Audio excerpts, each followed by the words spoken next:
How's it going, everybody? It's Clint from the Die Hard MMA podcast. This is UFC Vegas 259, most stacked card of the year. Me and my guest, Matt Holt, break the whole thing down from a betting perspective. Check it out at the link below. Head on over to odds.com. Give us a like while you're at it, and have a good week. Good luck on all your betting action. All right. Next up, we've got a really interesting fight, one that I cannot wait to talk to you about, Matt. Welterweight fight between Sean Brady and Jake Mathews. Undefeated, 13-0 Sean Brady, taking on the UFC veteran Jake Mathews, who is 17-4.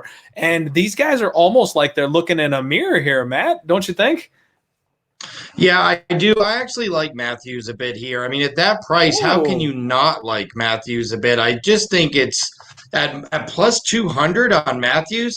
6-1 his last seven. The only loss in the last seven to Anthony Rocco Martin. This kid's still only 26 years old. We forget it because he's been in the UFC so long that he feels like he's 46, but he's 26 years old. Look, I put no stock in the Diego Sanchez fight other than the fact that he dominated every second of it.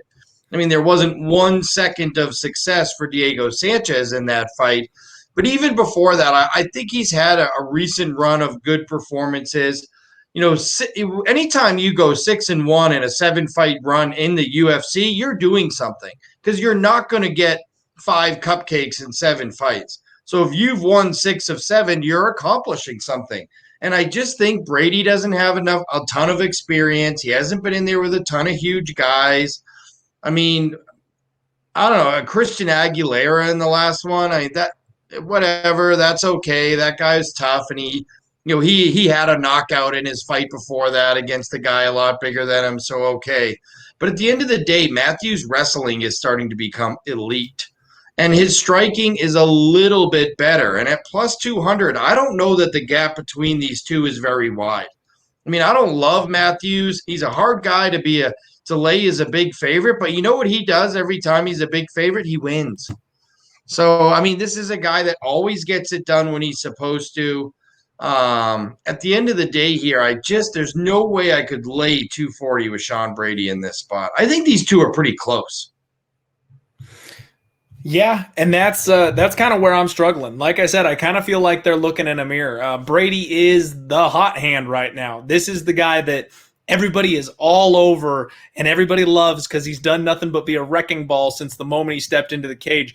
But both guys are strong wrestlers. Both guys are Brazilian Jiu-Jitsu black belts. Both guys have decent boxing. Both guys can move well, and they're elusive on the feet. Both of them are defensive from their striking perspective. Jake Mathews is going to be 1 inch bigger. He's going to have a 1 inch reach advantage, and he's no stranger to grappling whatsoever. So I think really the biggest thing that I can give Brady is I would expect him to have a slight strength advantage, and that's what's kind of edging me to the way of Brady.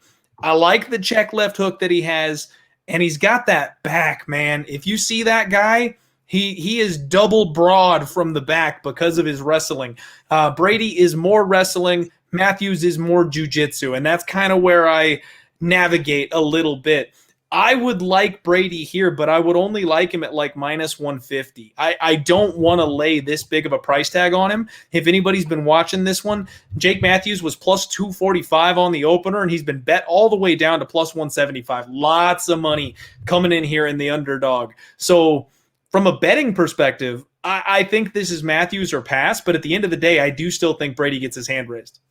I mean, look at some of the guys Mathews has been in there with. James Vick, Kevin Lee. I mean, he's been in there with some real guys. Beat Emil Meek. I think at the end of the day, it had to be Mathews or pass. The problem now is you're not getting that plus 210 anymore. You're getting plus 175. And at some point, and maybe I'm already there, because when I was looking this morning at plus 200 even still, I was like, it's Mathews for sure. I'm going to bet Mathews today. Before I go back to the other place tonight. And now it's even lower. So I guess at some point, if you like the favorite here, keep waiting because this thing's done nothing but drop. And if you like Mathews, unfortunately, you missed the best numbers.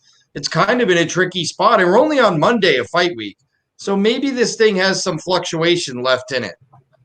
Lots of week left to go, but yeah, it has been all Mathews money, and honestly, it kind of surprises me, Matt, because generally speaking, you'd think the public would be on the undefeated guy, right? You would think the public would be on the guy that has come out and done nothing but win in front of us. Mathews has been, I don't want to say less than impressive, but he hasn't blown anybody away. And he just got through with Diego Sanchez, which, like you said, he dominated every second of that fight, which is exactly what he's supposed to do.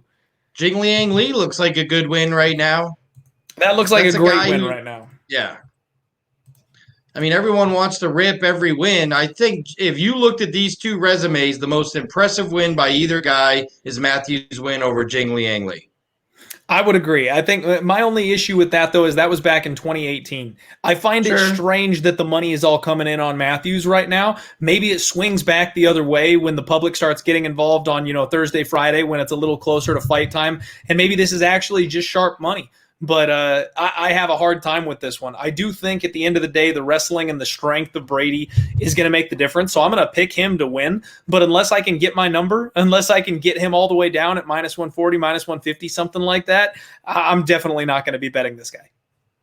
Yeah. And again, if I can't get Mathews plus 200, I don't want any part of it. I'll just be watching. It's going to be a fun one to watch, too. This one will be very exciting. I'm curious what's going to happen, because a lot of times when fighters have the same skill set, when they have the same style, they end up doing battle in the lesser skill set. So we might end up with a 15-minute striking battle, since both these guys are so good on the ground. One at a time, one strike at a time kickboxing match. Yep. It'll be just another Jairzinho versus Cyril Gane. Yeah. Hopefully not.